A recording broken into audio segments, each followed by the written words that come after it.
Welcome back to Cure the Common Game. Today we're going to do an EDH set review on Modern Horizons 2, something kind of current.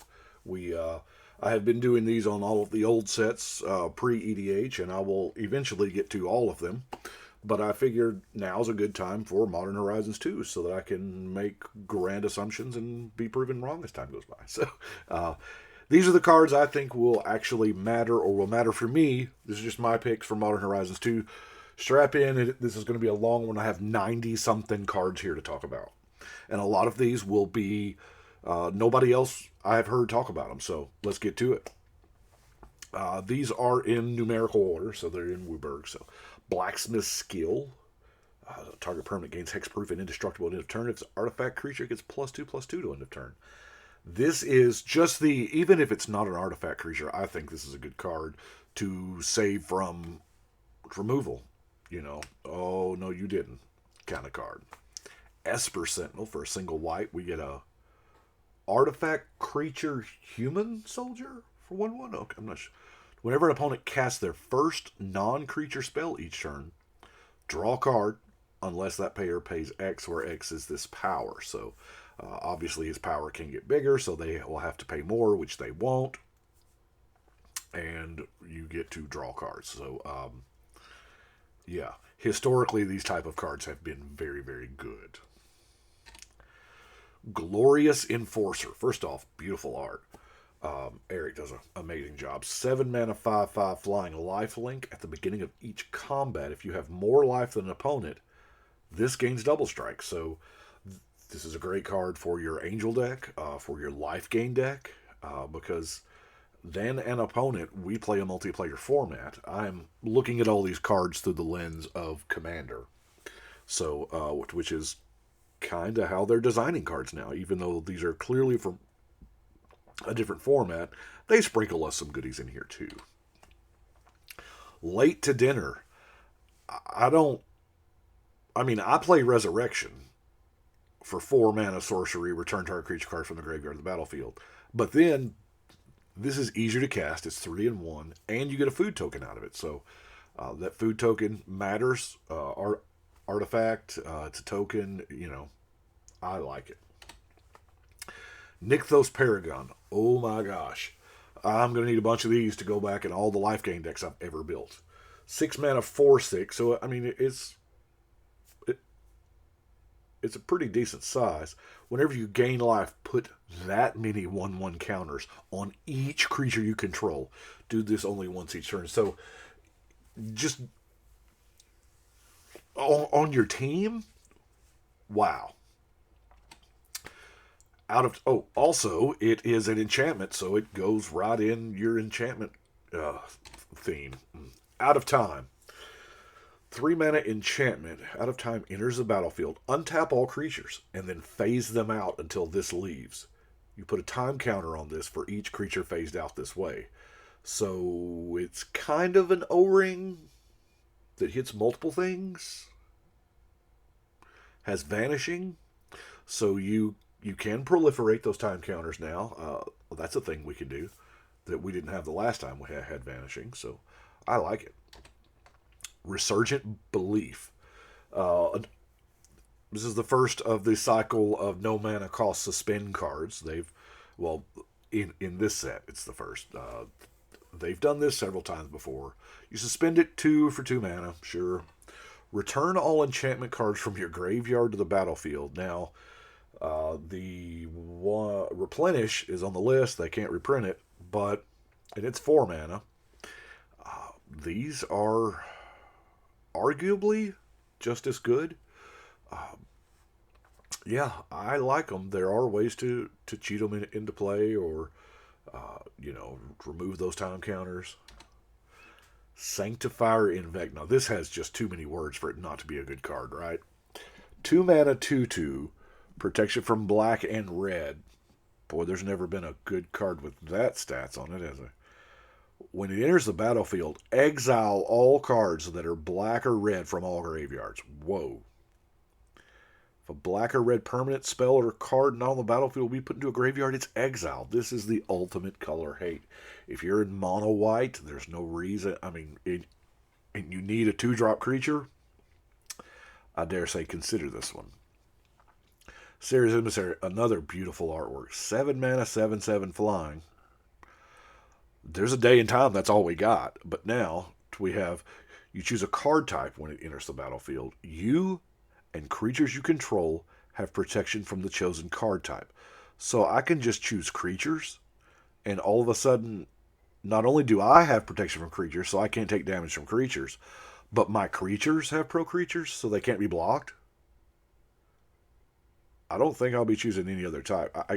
I guess it would depend on the board state at the time, but Solitude. You know, because Sword to Plowshare at 1 mana is not cheap enough. Let's make it free. So that's all this is. It's a 5 mana 3/2 elemental incarnation. There's a cycle of these as well. Flash, lifelink. So it has flash. We can evoke it by exiling a white card from your hand, thus making it free. Evoke creatures. It is an alternate casting. You pay the evoke cost. It comes in, it does its thing, and it leaves. And then it's Sword to Plowshares. I like it a lot. Filigree Attendance, uncommon. 4 mana, flyer. Power equal the number of artifacts you control. This itself is an artifact. That is pretty nice. Blue being the intense artifact heavy color. I mean, this is going to, even if it's nothing but clues and food and stuff like that, but still, in an artifact heavy, like the original Esper artifact deck, wow. Fractured Sanity. Boy, this cost a bunch of cards to spike, didn't it? For 3 blue, each opponent mills 14. Of course, it does cycle for 2. But I'm pretty sure we're just going to be casting it to mill 14. Or if you've got Bruvac, things get ridiculous. But here again, this just improves that commander milling deck, which I'm telling you, they're going to keep doing a card at a time like this. You know, we got Bruvac, we get this. Eventually, that deck's going to be just a force to be reckoned with, and we're all going to have to start, I don't know, Felden's Cane or Gaia's Blessings or whatever. Inevitable Betrayal. I kind of like this one. So for 3 mana and 3 turns, you get to search, yeah. Was it Bribery? No, Bribery was Artifact. Search target opponent's library for a creature card, put that in play to your control, that player shuffles. I forget the name of the card where you stole a creature from their deck. But yeah, it is nice. Rise and Shine. Target non-creature artifact you control becomes a 0/0 artifact creature, and you put 4 1/1 counters on it. And then it has Overload. Now, it does say you control. It's not target player, so you can't, like, blow somebody's artifacts out. But, yeah. There have been many times I have used March of the Machines, which is nowhere near as good, because this, you can use all those cheap artifacts. You know, late game, when you don't need that Soul Ring anymore, it can be a 4/4. Subtlety. Let's see how subtle this is. 4 mana, 3/3 flash, flying. It's free if you want to evoke it and exile a blue card. Choose up to 1 target creature spell or planeswalker spell. Its owner puts it on the top or bottom of their library. This is beautiful. It does not use the word counter anywhere on it, so you can do this to those uncounterable things, and it will just simply put it on the bottom of their library. Now, I wonder its owner puts it on the top or bottom of their library. I wonder who gets to choose. I don't know. It sounds like the owner of the spell gets to choose. Maybe caster of Subtlety gets to choose. Hey, what do y'all think? If y'all know, help me out. I'm sure this is going to come up one day. Archon of Cruelty. Ooh, what does 8 mana get us? A 6/6 flying Archon? When it enters the battlefield or attacks, get that Titan thing going there. Target opponent sacrifices a creature or walker, discards a card, loses 3 life. You draw a card and gain. What? It's like a mini cruel ultimate. Oh, Archon of Cruelty. Okay, yeah, I get it. Malice spreads on wings of tyranny. I like it. It's expensive. But you know what? For that ability, it needs to be expensive. This is one of those. I'm glad they didn't make it a supported creature like a dragon or a demon or something, because there's so much out there to, yeah, Archon. I will probably play it. Break the ice. Destroy target snowland or a land that could produce colorless. And then you can overload it. So you can get in all snowlands or all. Now, those original like Painlands, like Yavimaya Coast and Battlefield Forge, stuff like that, this hits those too because they can produce that colorless. So this is you'll have to be very selective in the lands that you're running if you're planning on breaking the ice. Damn. The overload here is beautiful. It's, I mean, black white. Of course, for us, this is a multicolor card because it has both colors in the identity. So this is a black white, and if you are in black white, you want this card. It is spot removal. It is board wipe. Yeah, a creature destroyed this way. Destroy each creature for 4 mana. That seems pretty good. Feast of Sanity. 4 mana enchantment. Just sits out there, you know. Whenever you discard a card, this deals 1 damage to any target and you gain a life. Now, I'll put this in there because there are a lot of good discard decks where I have used Library of Ling to discard at the top of my library. It still counts as a discard. There are wheels that make this really good. There's just so many cards, so many decks out there in Commander that are advantageous for us to discard. Madness decks, things like that. I think this will have a role in them. Flay Essence. 3 mana sorcery. Exile target creature or planeswalker. You gain life equal number of counters on it. Exile target. Okay, so we got murder and Hero's Downfall, all that stuff. That yes, this is a sorcery. This exiles it. It exiles that creature or planeswalker. Done with it. It's not coming back. And then you gain life equal to counters on it. So if it's loyalty counters or +1 counters or whatever kind of counters there are, this is not bad. I think this is a good uncommon. Magus of the Bridge. Yep. I like the fact that this one actually has to be in play, though, unlike the enchantment. Whenever a non-token creature is put into your graveyard from the battlefield, you get a zombie token. When a creature is put into an opponent's graveyard from the battlefield, this is gone. Exile. So it's just like the bridge. But in creature form, it's the latest of the Mega Cycle. Necrogoyf. Now I like this one. Power equal to the number of creature cards in all graveyards.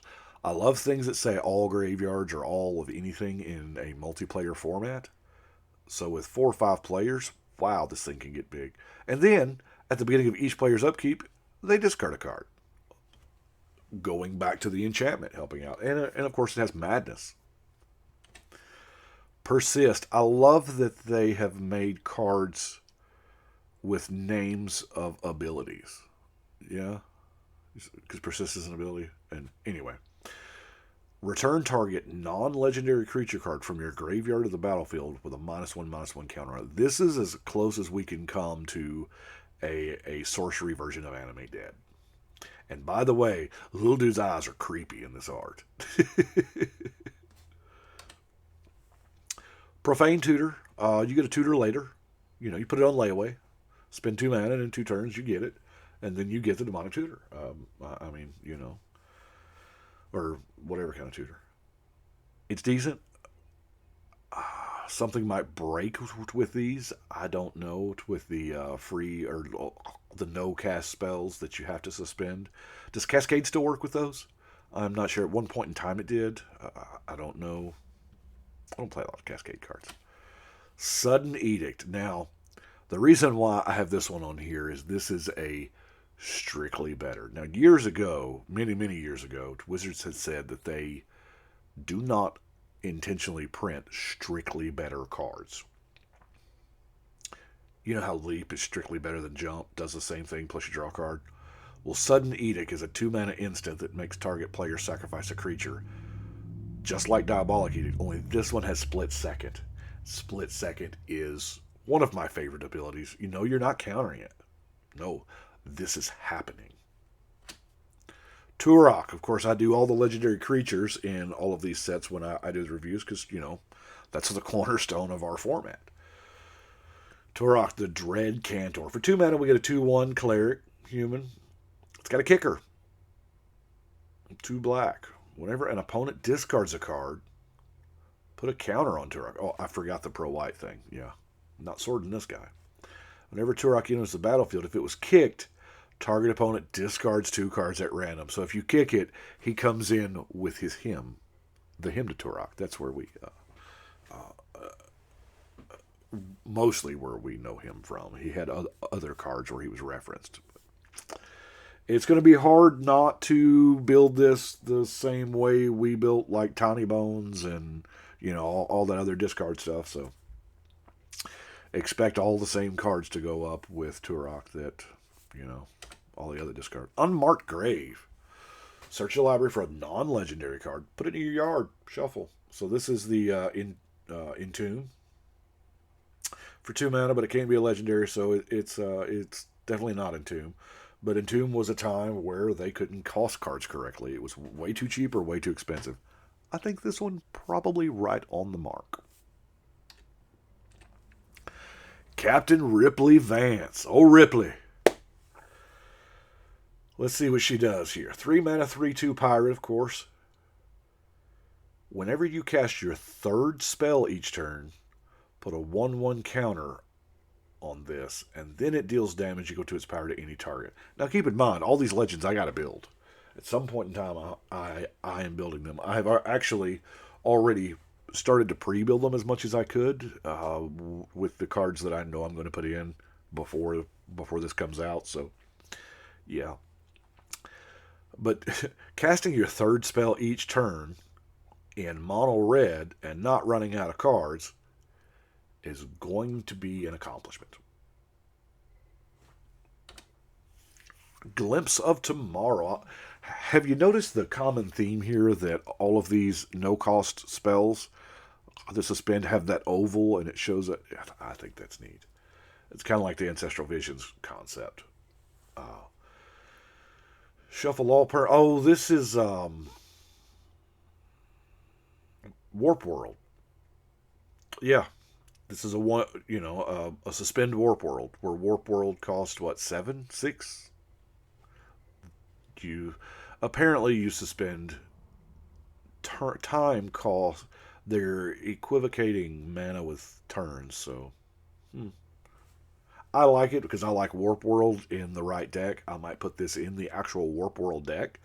I have an entire Warp World deck that's just multipliers, like, Siege Gang Commander is 1 card when it hits, but it creates 4 cards worth of for the next time that you Warp World, things like that. Ragavant. Now, why? I saw that this shot up crazy in price. As I'm recording this, we're still like a week out from release or whatever, but man, this thing went nuts. So, first off, cute monkey, pirate monkey, yeah. We've wanted this since we got the Carry Zev 3 or 4 years ago. Whenever Ragavan deals combat damage to a player, create a treasure and exile the top card of that player's library. Until end of turn, you may cast that card. Of course, it has dash. Now, in the command zone, can you just dash this out? Just keep dashing it over and over for 2? I'll have to look. I know too much about this format not to know that. But those alternate costs kind of get me sometimes. That'll come up again later. But hey, it's probably going to get in there for 1. You play it on turn 1. combat on turn 2. Okay. And then you get a treasure. And then you get to, you know, hopefully cast cards. Now, granted, you still have to have the right color of mana. I'm going to say good, not great. Tavern Scoundrel. This one I like, because we got some coin flipping. Hope you've already got your cracked thumbs. 2 mana, 1/3 rogue. Whenever you win a flip, create 2 treasure tokens. Wow. 1 tap, sack another permanent, flip a coin. So you can sap one of those treasures that you... Because you get 2 in theory, because you're only going to win the flip half the time. So when you do win, you get 2, so you can keep... I see the logic. But another card for those coin flipping decks. Eve, the Progenitor Ooze.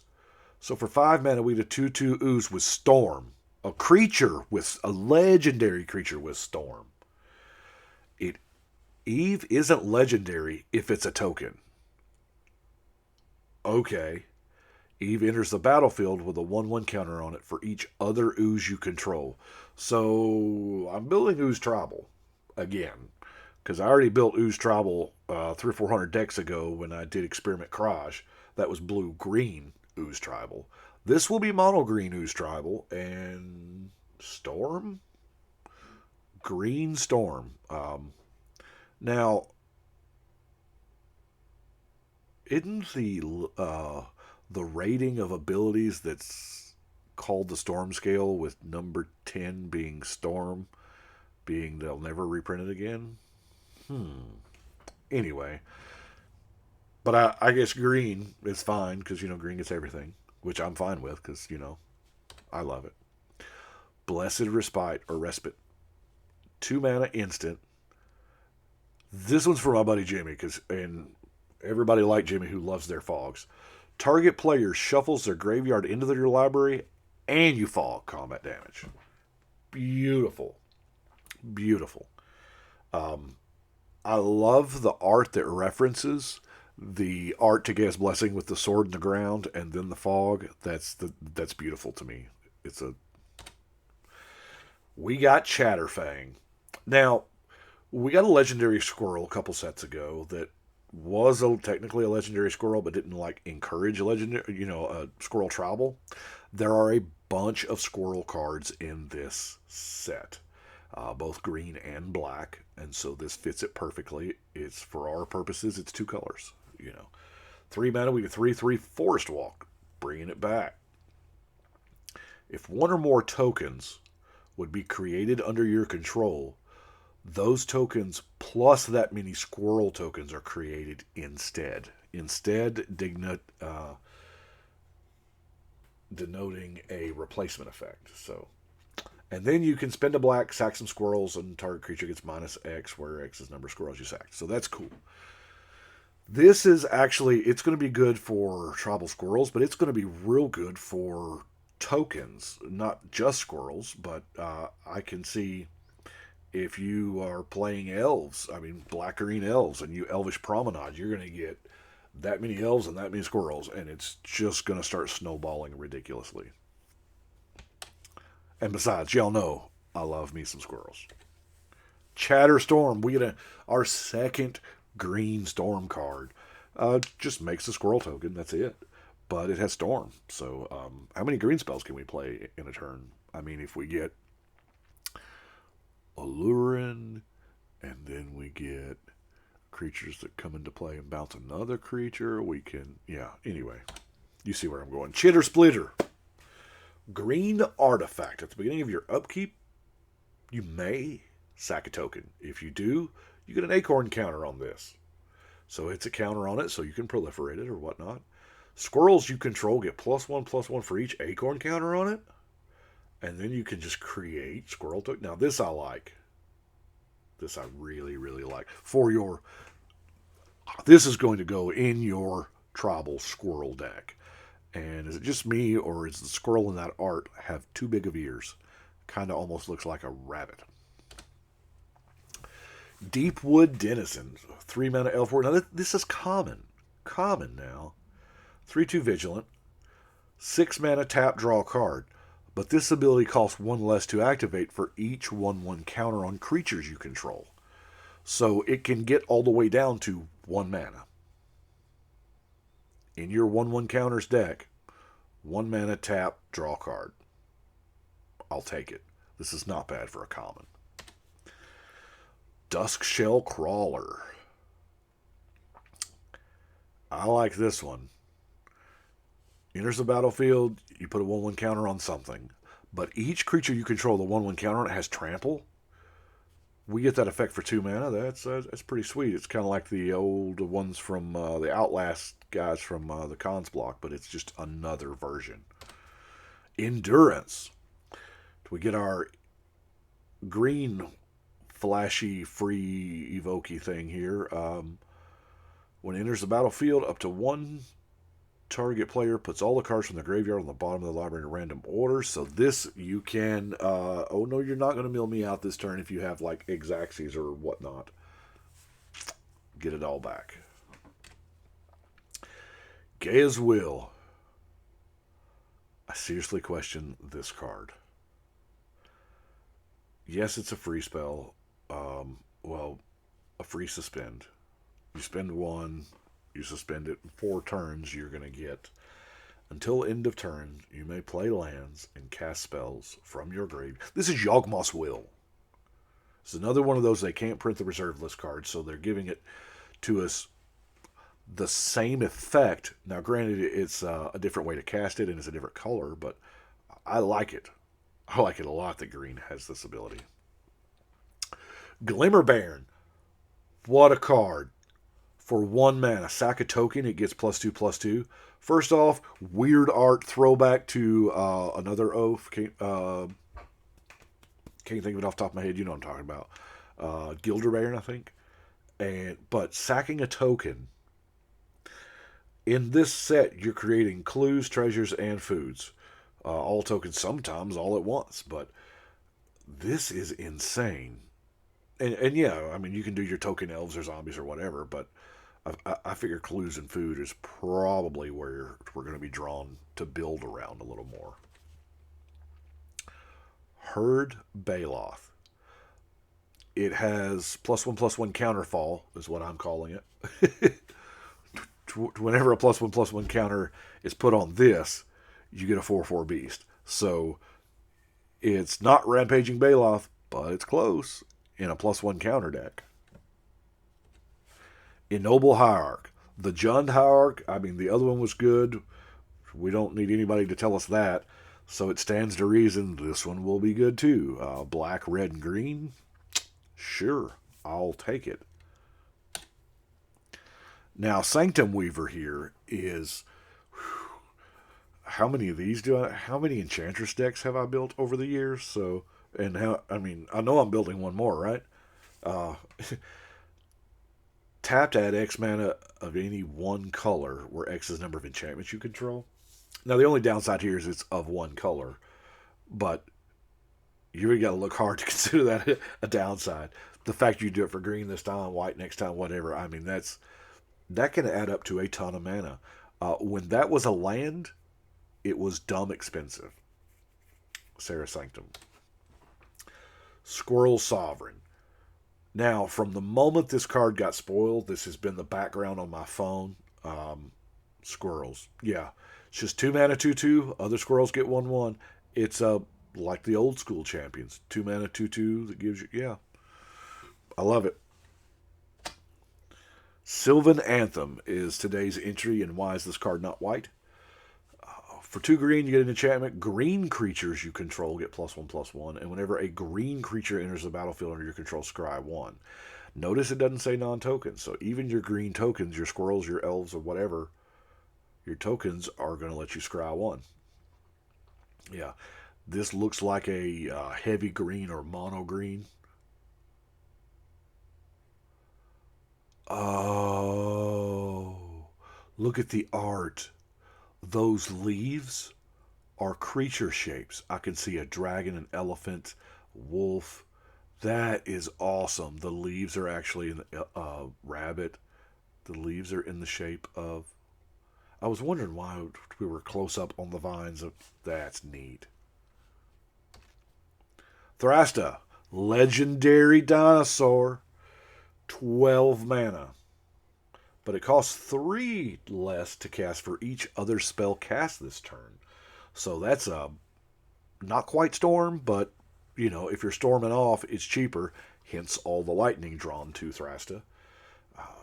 But it's still a 7/7 trample haste and trample over planeswalkers. I love that ability because that's exactly what it does. Exactly what you think it does.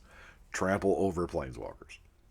But then it's got hexproof as long as it enters the battle this turn. So it comes in all hexproofy and hasty and trampling over planeswalkers and probably cheap because we cast, I don't know, something else this turn. A couple 1-drops. Yeah. Another mono green beater.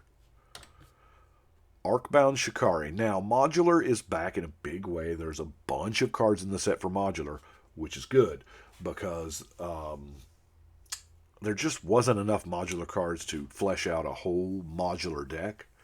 And this was one that really caught my eye. Modular 2, so it's going to come in with 2 1/1 counters on it. But has first strike. When it enters, you put a counter on each other artifact creature you control. That seems pretty good in an Arcbound, modular style deck, which they even give us the commander for. We'll get to it. The Arcus Acolyte. Where has this card been forever? 2 mana, 2/2, reach, lifelink. It has Outlast of a Selesnya, either or. Now the Outlast, you spend the mana, tap it, and put a 1/1 counter on it. You can only do it as a sorcery.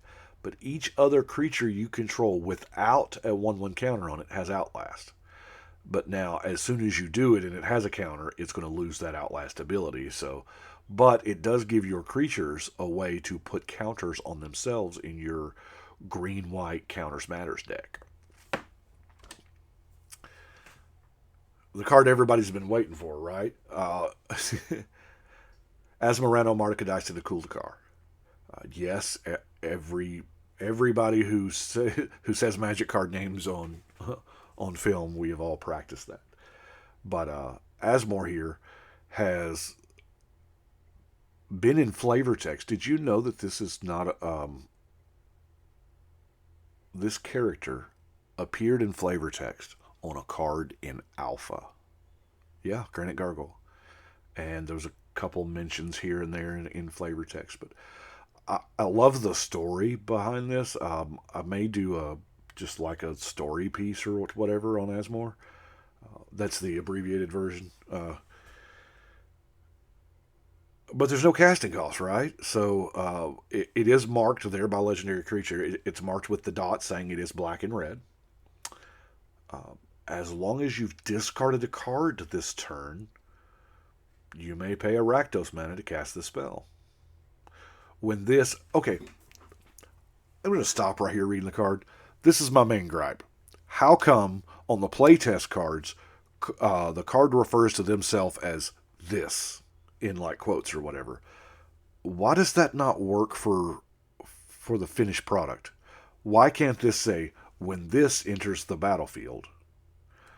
All the cards have to name themselves, which makes a lot of cards wordy.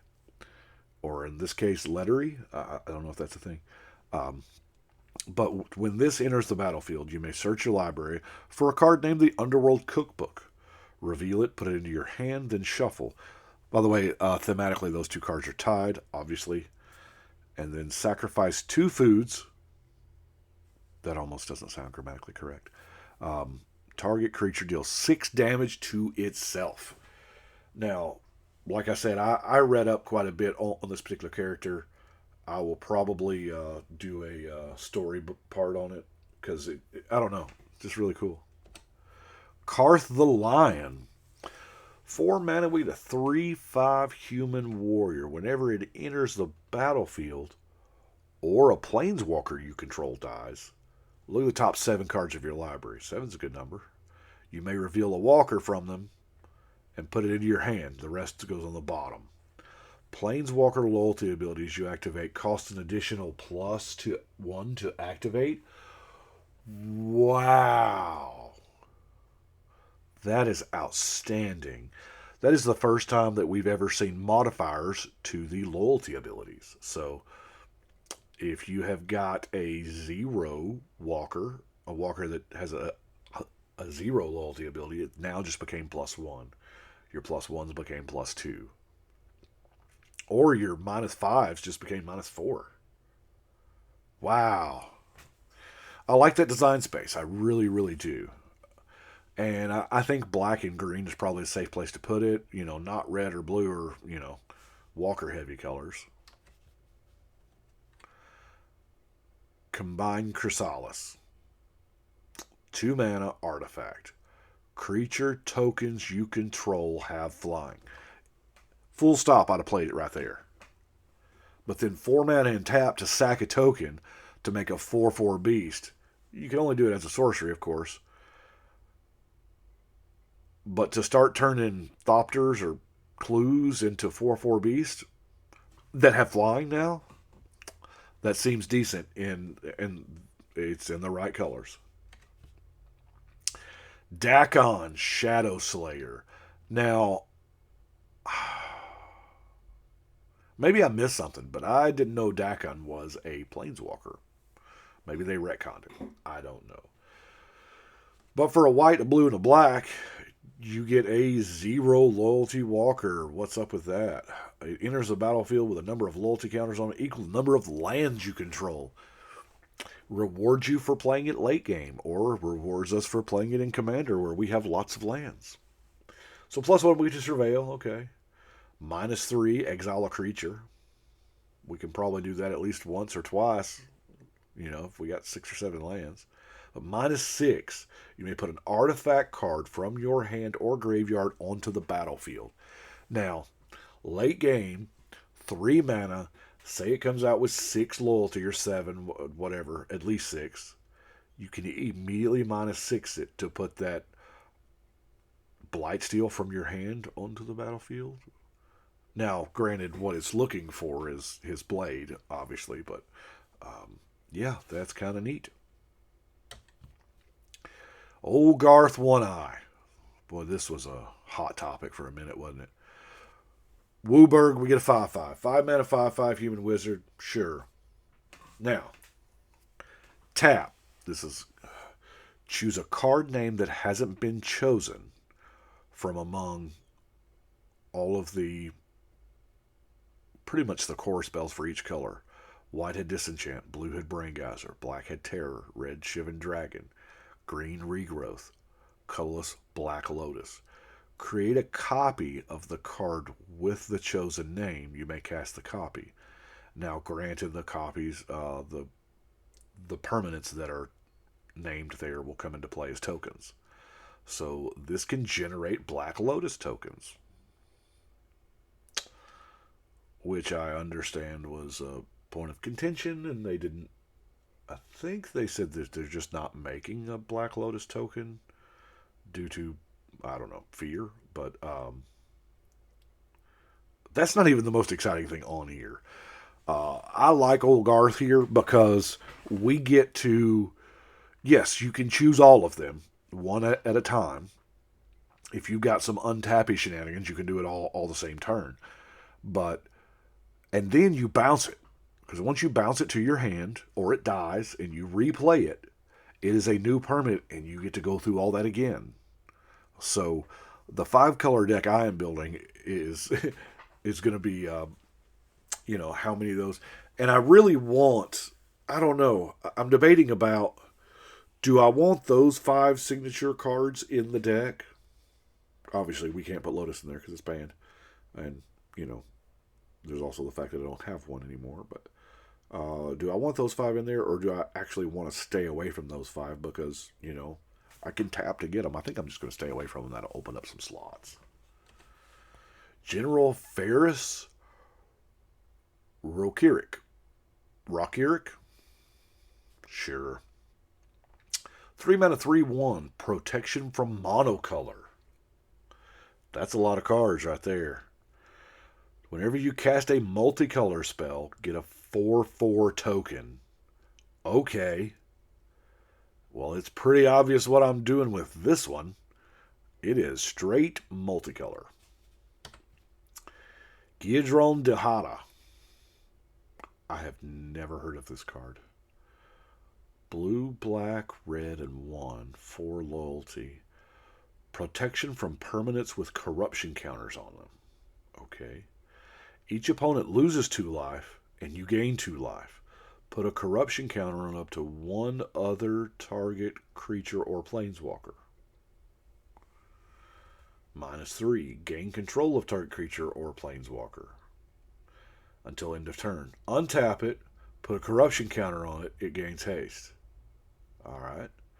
Gain control of everything with corruption counters on them. Okay. She's going to corrupt. Gotcha.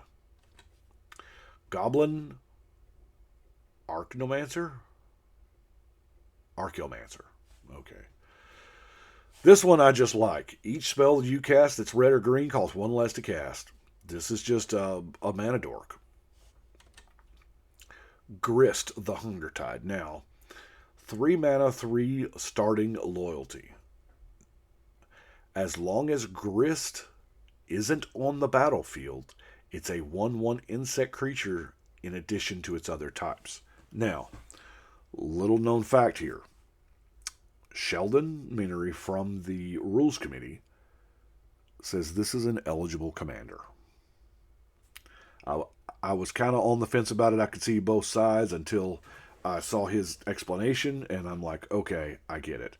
There is a rules, it may have already come out by the time this airs, a rules update explaining it. But roughly, this is a legendary planeswalker. As long as it's not on the battlefield, meaning anytime, anywhere, if it's in the deck, if it's in the command zone, if it's in your binder, if it's in Idaho, it doesn't matter.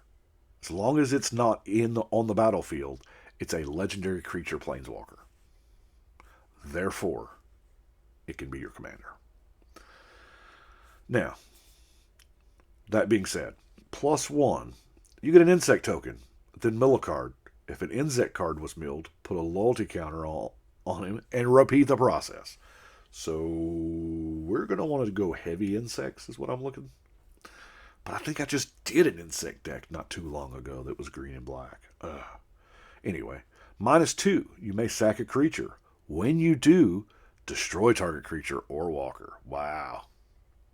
-5, each opponent loses life equal to the number of creature cards in your graveyard.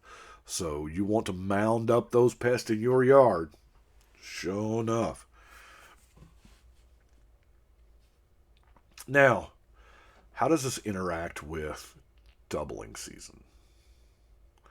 It's automatically going to come in with 6 loyalty. That we know from doubling season.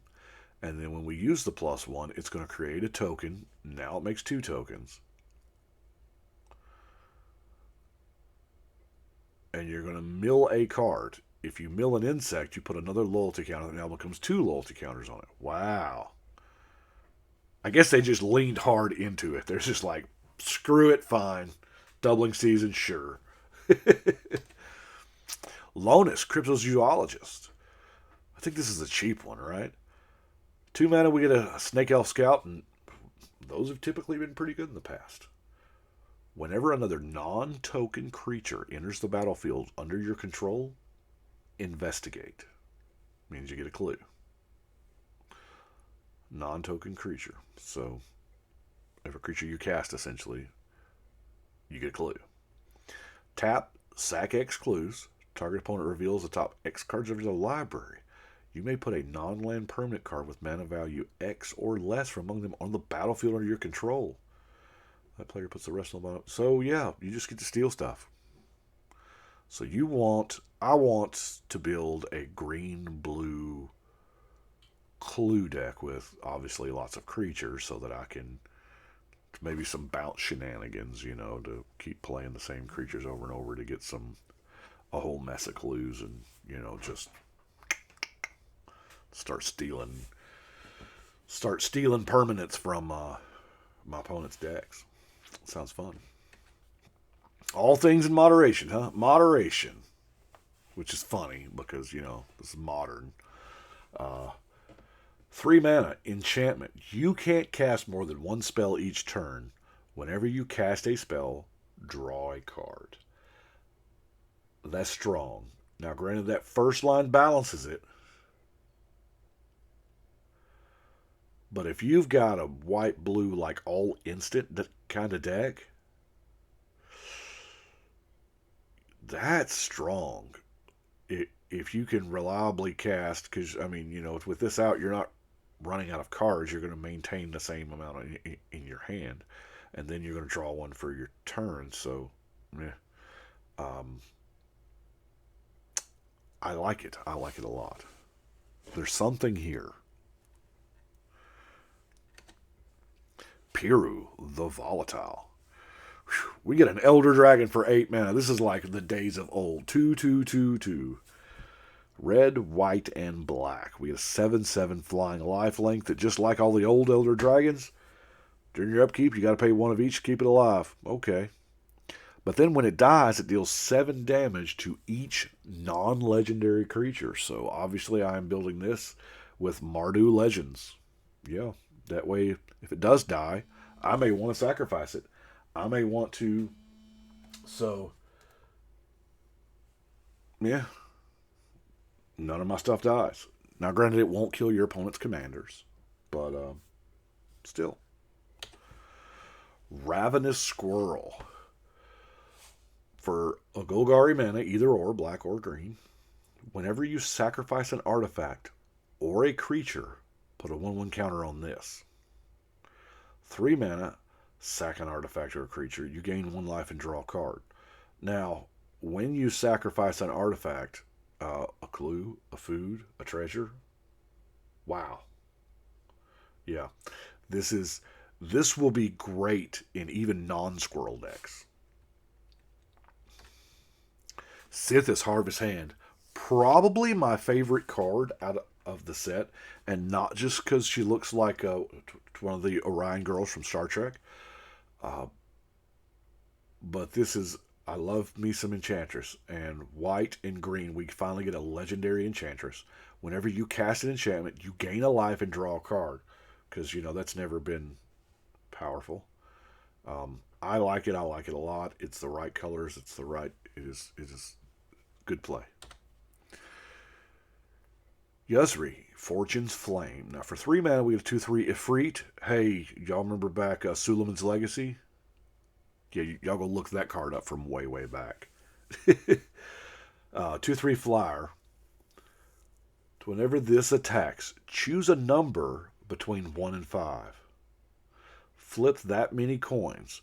For each flip you win, draw a card.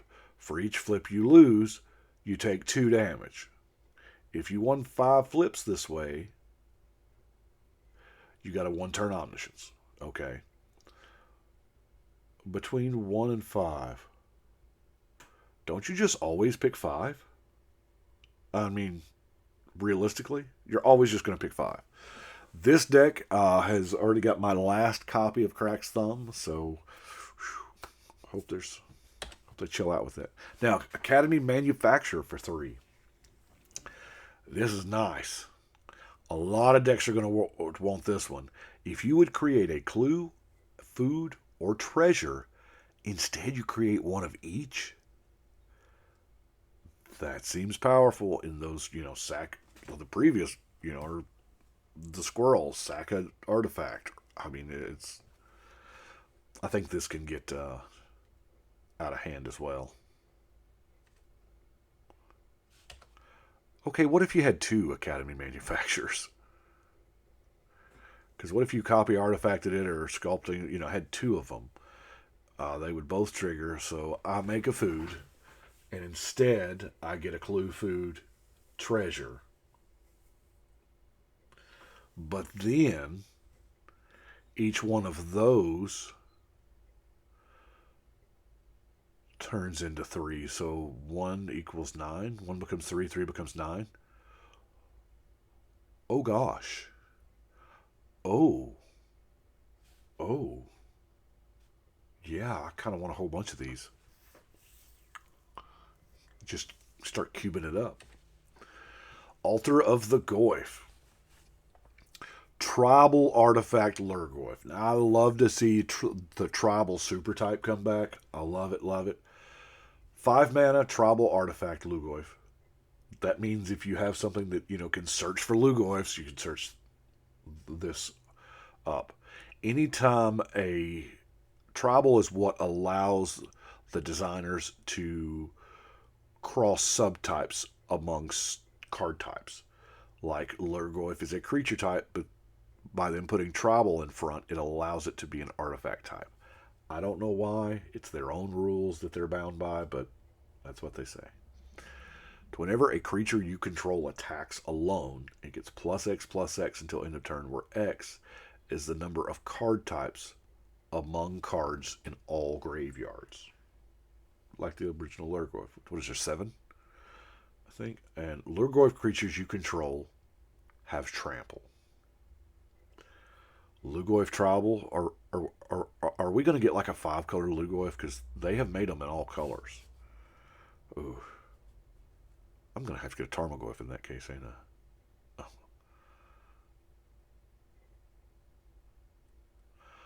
What dies grows the illegible clawed out statue inscription? That's funny. Because that's what was on the original Lugoyf. Cauldron Complete. Now, if you will notice the way complete is spelt, that is the with the A there, that is the Phyrexian complete. That means it's pure Phyrexian. Now, 7 mana. Legendary Artifact Equipment. Living Weapon. That means it's going to come in with a 0/0 germ token, but it's indestructible. Equipped creature gets +5/+5. First strike, trample, indestructible, haste, and when this creature deals combat damage to a creature, exile that creature. Equips 7. So 7 to cast, 7 to equip. Obviously, this is what we're going to want Siegwarth's Aid if we're running this. But those abilities are all 3: the shield, the helm, and the sword of Cauldron. Those are all the abilities combined. Kind of neat. Liquid Metal Torque. This, I love this card. This is baller. 2 mana rocks are where it's at. We all know that. I mean, we're playing Mind Stone. We're playing all kinds of 2 mana stuff. But it taps to add a colorless. It doesn't come into play tapped. It's just a 2 mana rock. But also, it's liquid metal coating. And you can't target a land. But it's still really good. In most decks, it's going to be just a second copy of liquid metal coating. The value here is outstanding. Nettle System. 3 mana, living weapon, of course. It's a black Phyrexian germ now. That's, Equipped creature gets +1/+1 for each artifact and or enchantment you control. Yeah. All that glitters as an equipment? Okay. I can dig it. Ornithopter of Paradise, I gotta admit, I picked this because it's funny. But you know what? It's not bad. This is common. It is a 2 mana creature that taps for a mana of any color. The rest of the stats are irrelevant. It's a 2 mana creature that taps for a mana of any color. Generally, they assign that to 3 mana tapping for a mana of any color. Or if it's cheaper than 3 mana, it's higher on the rarity. So, this being common, I really like it. Soul Talisman. Beautiful art. It's gorgeous. It's not a soul ring. Now, on turn 1, you can suspend it if you got your land, and in 3 turns, you'll get a soul ring. It's playable. I mean, if I get any copies, it'll see decks where, like, the high colorless count matters. But it's not soul ring for me. Sword of Hearth and Home. What is this? Sword number 8, I want to say? This is sort of green and white.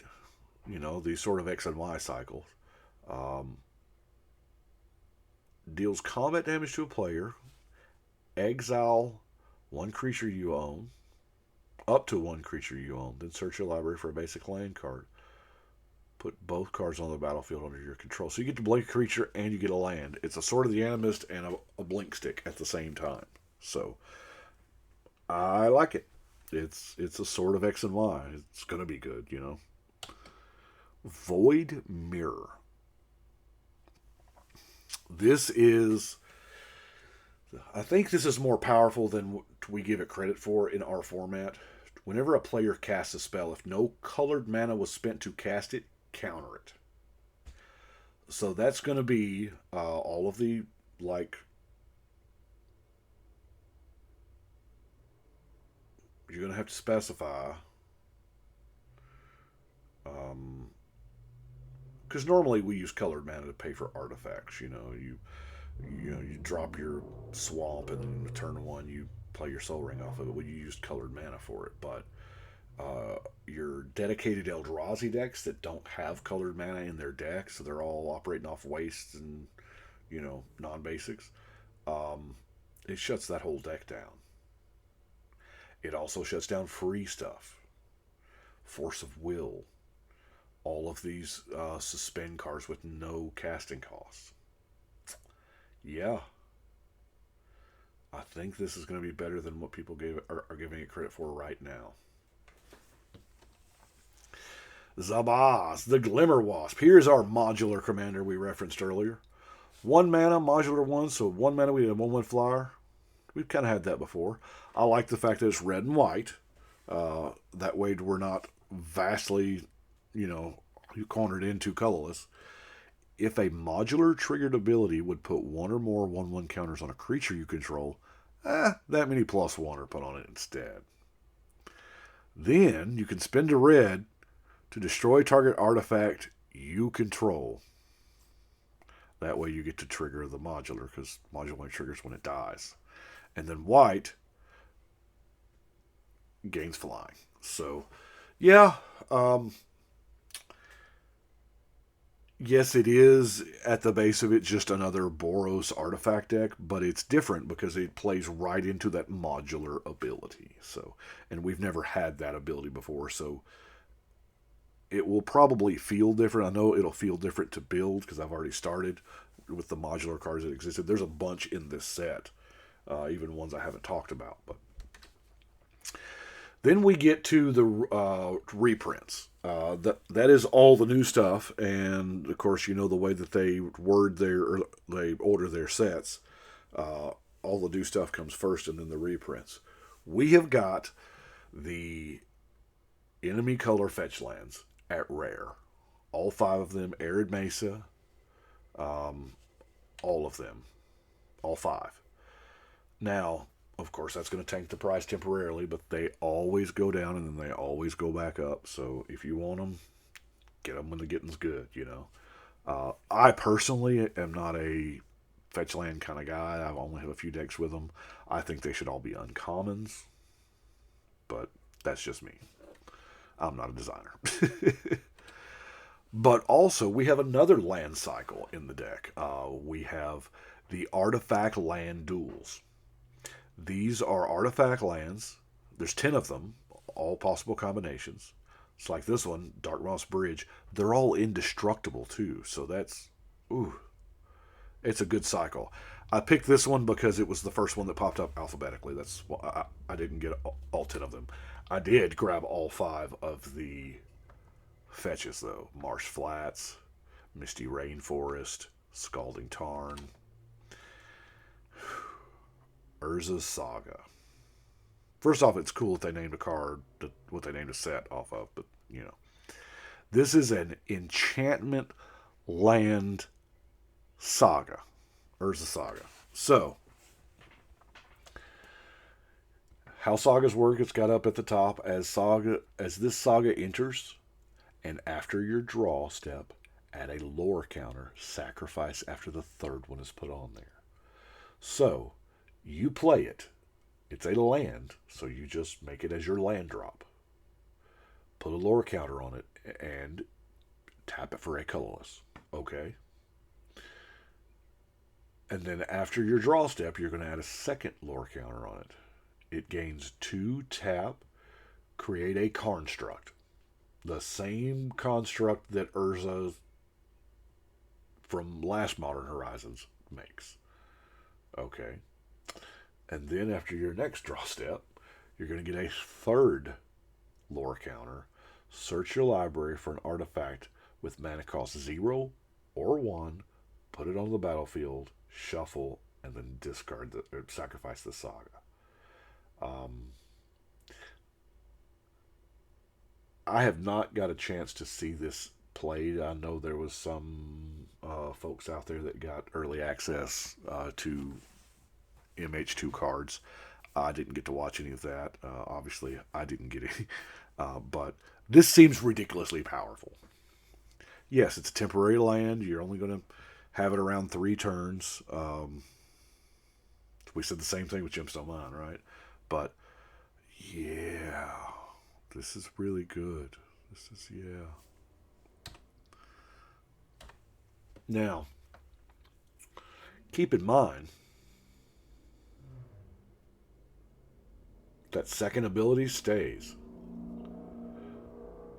So you untap, upkeep, you can make another construct, draw, yeah. So you can get 2 constructs out of this thing. Whew. And then Verdict Catacombs is the last one. Now, by far, this is my number 1 favorite card of the entire set. Black got Urborg. We've had Urborg for many years since Planar Chaos. Yavimaya, Cradle of Growth. Each land is a forest in addition to its other types. Now, they made this obviously legendary, just like the other one. So, is this a super duper mega cycle? Are we only going to get one of these every 10 years? I love it. I mean, I can't say enough about it. Then we have our reprints. Karmic Guide. Karmic Guide's just a great card. I was reading Sheldon's article about it, and yeah, there was a point in time where foil Karmic Guides were almost a bill. That's right.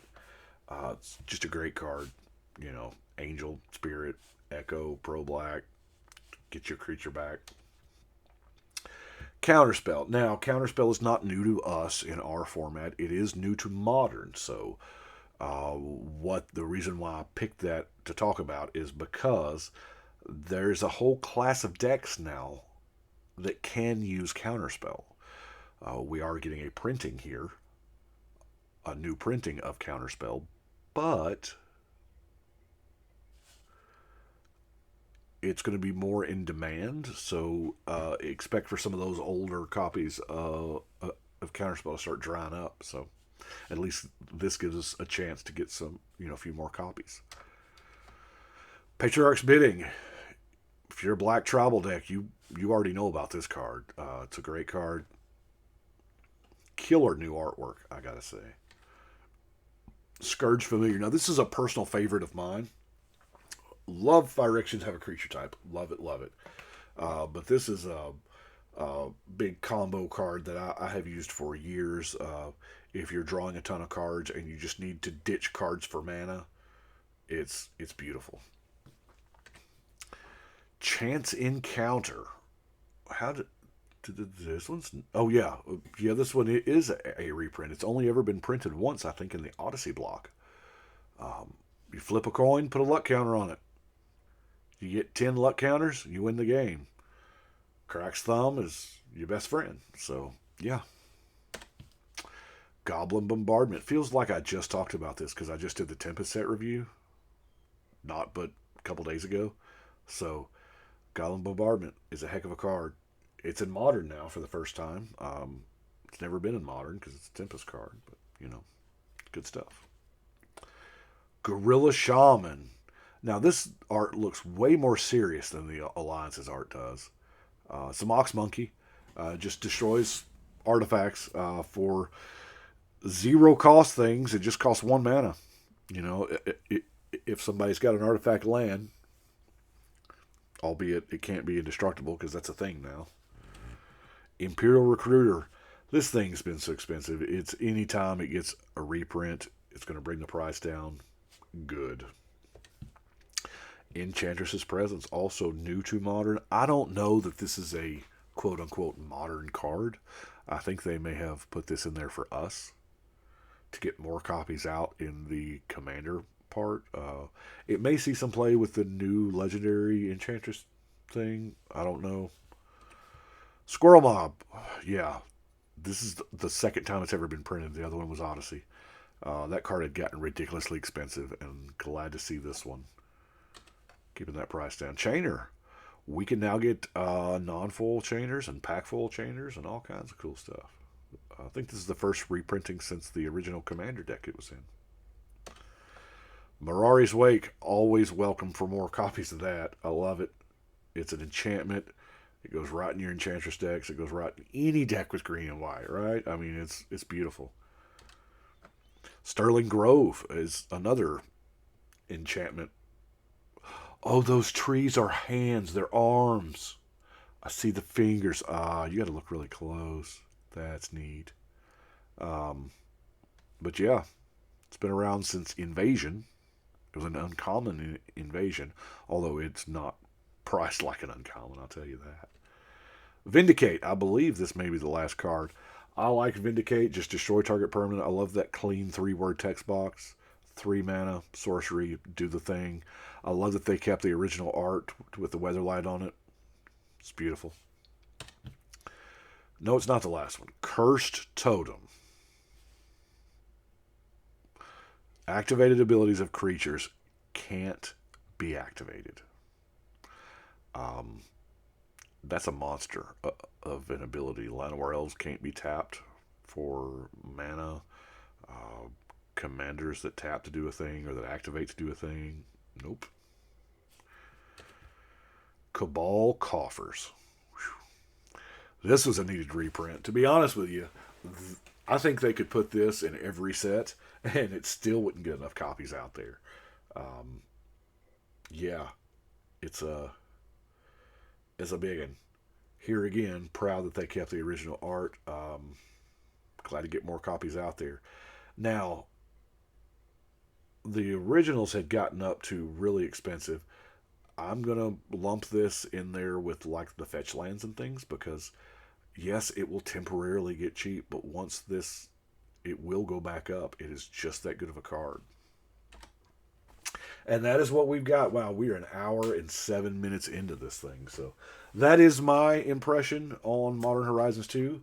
To be honest with you, most sets we'll get a 300 card set and probably only 20 or 30 matter for Commander. Well, in the before times that was.